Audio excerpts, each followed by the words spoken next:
안녕하세요 여러분, 반갑습니다. 누구나 이해하시기 쉽게 기업에 대한 종목에 대한 정보를 전달드리고 있는 대기업 김하진 멘토입니다.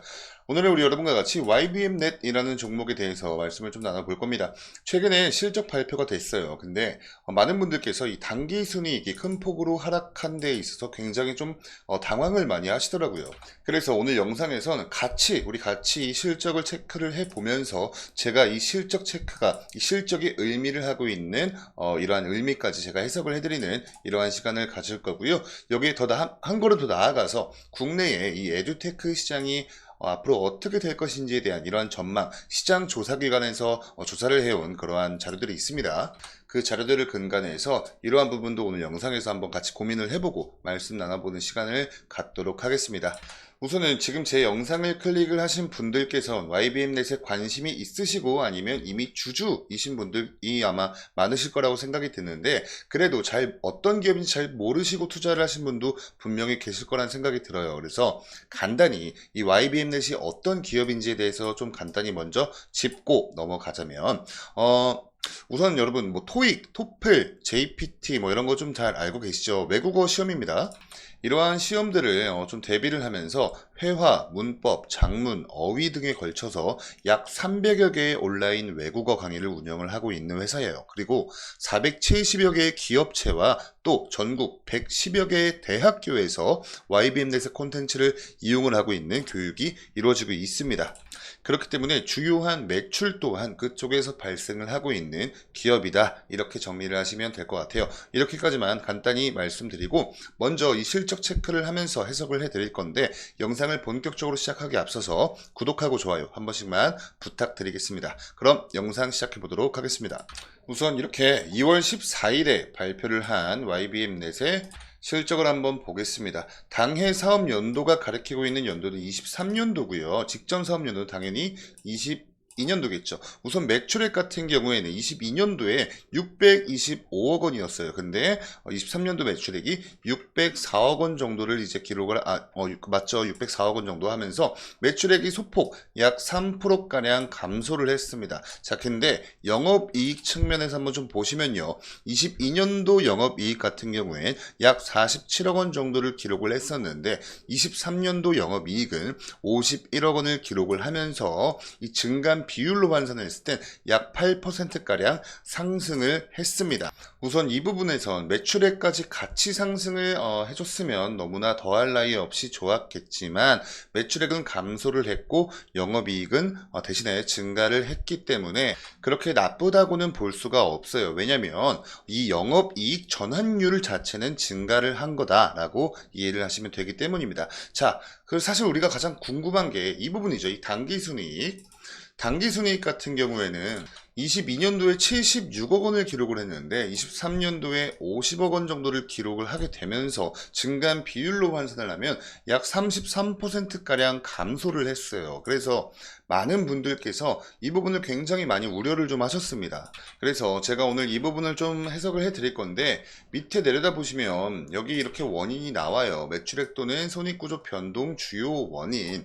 직전 사업연도 당기순이익에 ECC 영업권 대법원 승소로 인한 추징금 환급액이 반영이 됐었다. 자, 이게 무슨 말이냐면 여러분, 직전 사업연도는 22년도를 이야기를 하겠죠. 근데 이때 당기순이익에 22년도 당기순이익에 ECC 영업권 대법원 승소로 인한 추징금 환급액이 반영이 됐대요. 이게 무슨 말이냐면 이때 당시에 이 YBM넷이 모 회사와 같이 이 ECC 영업권을 가지고 분쟁을 치렀다라는 건데, 여기서 YBM넷이 이겼대요. 승소를 했대요. 그래서 이 추징금 환급액이 들어왔다. 즉 이때 당시에 우리가 영업 활동을 통해서 매출을 발생시키고 여기서 영업이익을 발생시키고 또 당기순이익을 남기고 하는 구조가 아니라 아예 저 외부에서 이 환급액이 들어오면서 그게 당기순이익에 포함이 됐다, 반영이 됐다라는 뜻입니다. 그러니까 단발성인 그냥 어떠한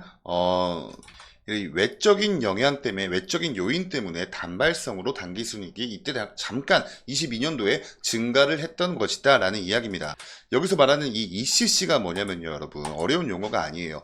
English Center for Children이라고 해가지고 아이들을 위한 어학원이다 라고 생각을 하시면 됩니다. 근데 ECC 영업권이다 하면 아이들을 위한 어학원에 관련된 영업권, 이렇게 이해를 하시면 돼요. 그래서 이때 이렇게 받았던 환급을 받았던 추징금이 단기순이익에 추가가 돼서 반영이 됐고 증가를 했었고, 또 23년도엔 이것들이 포함되지 않기 때문에 우리가 눈으로만 봤을 땐 전년 대비해서 단기순이익이 감소됐네, 이렇게 보이는 것일 뿐이다 라고 말씀을 드립니다.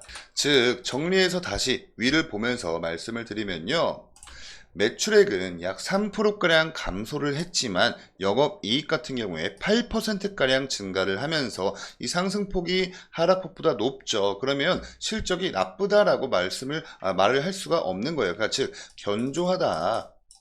견조하다 이렇게 이해를 하시면 됩니다. 그러니까 이 실적 가지고는 너무 걱정을 안 하셔도 괜찮을 것 같아요. 이렇게 이 실적 관련된 부분 정리를 해봤고, 이제는 여러분 이 다음 자료로 넘어가서 국내의 에듀테크 시장의 전망이 앞으로 어떻게 될 것인지 관련된 그런 고민 같이 말씀 나눠보도록 하겠습니다. 다음으로 넘어서 보시면요, 국내 에듀테크 시장의 전망에 대해서 이 마켓 리서치라는 기관에서, 시장 조사 기관입니다, 여기서 좀 전망을 바라보고 있는 이 영어 원문이 있어요. 이거를 제가 좀 번역기 돌려서 보여드릴 수도 있지만 조금 우리 여러분께서, 그러니까 한국어로 매끄럽게 번역은 되지 않아서 제가 대신 좀 정리를 해드릴게요. 우선 우리가 좀 주요하게 살펴볼 포인트는요, 시장의 규모, 그리고 성장률, 그리고 주요 부문, 그리고 미래 전망, 이 정도 될 것 같은데, 먼저 이 한국의 에듀테크 시장은요, 지난 몇 년 동안 굉장히 빠르게 성장을 경험을 했죠.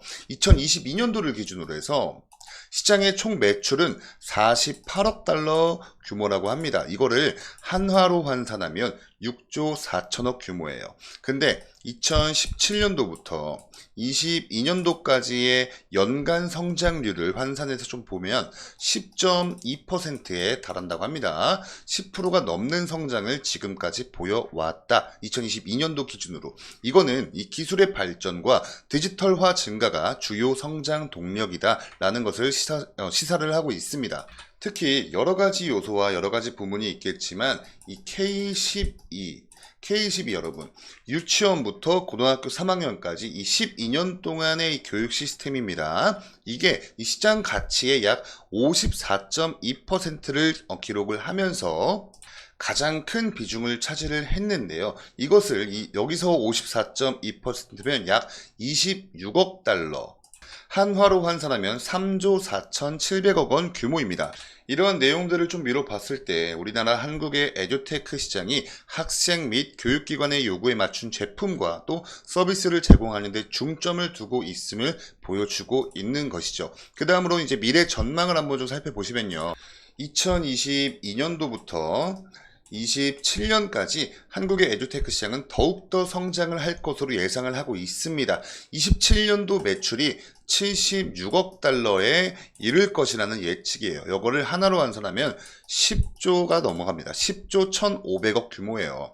이러한 성장은요, 교육기술의 통합, 또 학습자의 학습 결과 개선을 목표로 하는 디지털 도구 및 이 자원의 다양성 증가에 기인을 하고 있다라고 이야기를 하고 있고, 이러한 데이터들을 다 바탕으로 하고 미루어 보았을 때 우리나라 한국 에듀테크 시장은 지속적인 기술 혁신과 동시에 교육의 디지털화를 통해서 높은 성장 잠재력을 가지고 있음을 알 수 있습니다. 그래서 한마디로 좀 정리를 해서 요약을 해드리자면, 우리나라 대한민국의 에듀테크 시장은요, 기술 발전과 교육에 대한 지속적인 수요 증가에 힘을 입어서 향후 앞으로 몇 년 동안 엄청나게 강력한 성장을 이어갈 것으로 보이고요. 이것은 투자자, 그리고 기업가, 그리고 교육, 또 기관, 이러한 부분에 매우 긍정적인 소식일 수밖에 없습니다. 이 분야의 혁신과 발전을 더욱더 촉진할 것으로도 보고 있어요.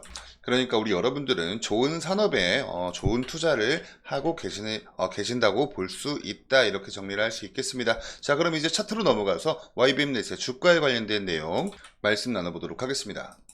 차트로 넘어와서 한번 좀 같이 보시면요. 우선 너무 과거, 너무 이전부터 제가 설명을 드리는 건 우리 영상 길이 관계상 너무 좀 불필요할 것 같고요. 가장 최근 들어서 23년 1월부터의 차트입니다. 자, 이렇게 편하게 쭉 가다가 이때 한번 이렇게 급락을 했었어요. 이때 무슨 일이 있었냐면 국세청에서 이 사교육기관을 대상으로 해서 동시다발적으로 세무조사에 들어가겠다라는 소식에 이때 이 교육 관련 테마, 이때 뭐 사교육, 공교육 할 거 없이 이때 그냥 이 교육 관련 테마가 전체적으로 수급이 빠지면서 조정이 나왔었습니다. 그러다가 다시 8월달 이때죠. 이때 다시 한번 상승 모멘텀의 재료가 나왔는데 이 교육부에서 인공지능 디지털 교과서를 개발을 하겠다라는 발표에 인공지능 AI 테마 더불어서 이 교육 관련된 산업이 수급이 좀 들어왔었죠. 이때 이렇게. 그러면서 상승을 해줬고 이때를 기점으로 해서 꾸준하게 이 교육과 AI가 결합이 되는 소식들이 계속해서 나왔어요. 그러니까 재료가 좀 지속 가능한 재료가 나와주면서 지금의 상승을 이끌었는데 또 가장 중요한 건 여러분 이 재료가 단발성이면 안 됩니다. 지속이 되어야 돼요. 이 교육과 AI 너무나 좀 큰 섹터끼리 이렇게 좀 결합이 되면 사람들이 좀 잘 와닿지 않아요. 근데 이러한 이 상승 속에서 또 어떤 재료가 있었냐면 이 11월 달 들어오면서 윤석열 대통령이 교육 혁신을 주도를 할 수 있는 이제 뭐 그러한 뭐 방침들을 마련하면서 이제는 정부가 주도를 하는 게 아니라 지역이 직접 주도할 수 있게끔 이 지역의 정부 권한까지 이전을 할 계획이다 라는 발언을 하면서 교육 발전 특구 조성 기대감 등의 상승이 나와줬고요. 교육 관련 테마가. 그리고 또 조금 있다가 전국 17개의 시도교육청에 미래교육을 위한 2024년도부터 26년까지 총 77조 원을 정부에서 투자를 하겠다라는 소식 때문에 또 교육 관련된 산업이 굉장히 수급이 많이 들어왔었습니다. 자, 그러다가 올해 들어서 이때입니다. 올해 들어서는 이 재료가 끊기지 않고 정부의 저출산 대책 그리고 여기에 더해서 의대 증원 발표까지 더해지면서 계속 교육 관련 테마들이 관심을 받고 있어요. 근데 여러분 좀 보시면 아시겠지만 이러한 재료들이 뭐랄까 절대 작은 재료는 아니거든요. 주가가 뭐 한 번, 두 번 정도는 진짜 상한가에 도달해도 이상하지 않을 만한 재료입니다. 근데 보시면 아시겠지만 차트의 윗꼬리가 다들 굉장히 길어요. 이렇게 수급이 좀 들어왔던 날들만 좀 체크를 해보셔도 수급이 좀 들어온 날 체크해 보시면 윗꼬리가 금세금세 이렇게 길게 달립니다. 자, 이 이유가 있어요. 차트를 좀 이렇게 거시적으로 놓고 보시면 이미 이 매물대 위에 이만한 매물대가 위에서 압력을 넣고 있기 때문이다 이렇게 생각하시면 돼요. 즉 아직까지 이곳에 지금 현재 잠겨있는 악성 물량들이 남아있기 때문에 주가가 상승을 하려고 하더라도 여기까지 못 올라오고 여기서 계속 위에서 누르니까 밀려 하면서 여기서 마무리를 하면서 이만한 윗꼬리가 생기는 거예요. 그래서 이런 것들을 좀 미뤄 보았을 때 제가 여러분께 지지를 받을 확률이 높은 이 지지라인 그리고 저항받을 확률이 높은 저항 라인에 대해서 좀 말씀을 드릴 겁니다. 지금 좀 보시면요. 그래도 이 YBM넷은 이 이평선들 보이시죠 여러분? 보시면 이 이평선들에 너무 정직하게 지지를 받고 또 저항을 받기도 합니다. 이러한 성질이 있어요. 이게 좀 종목마다 좀 다 제각각인 성질이긴 한데 우선 우리 YBM넷 같은 경우에 이평선에 명확하게 지지를 받고 저항을 받고 있는 게 확인이 됩니다. 자, 그러므로 우선은 현재 주가 라인 4,810원이거든요. 지금 현재 한참 오전 장 진행 중인데 4,810원 기준으로 말씀을 드리면 단기적인 지지 라인은 이 11선 파란 색깔 라인이 11선입니다. 이 11선 라인인 약 4,690원 4,690원 근처에서 지지를 받을 확률이 높아 보이고요. 반대로 다시 한번 수급이 들어와 주면서 주가가 상승 흐름을 보여준다면 단기적으로는 이 이전의 저항 라인이었던 이때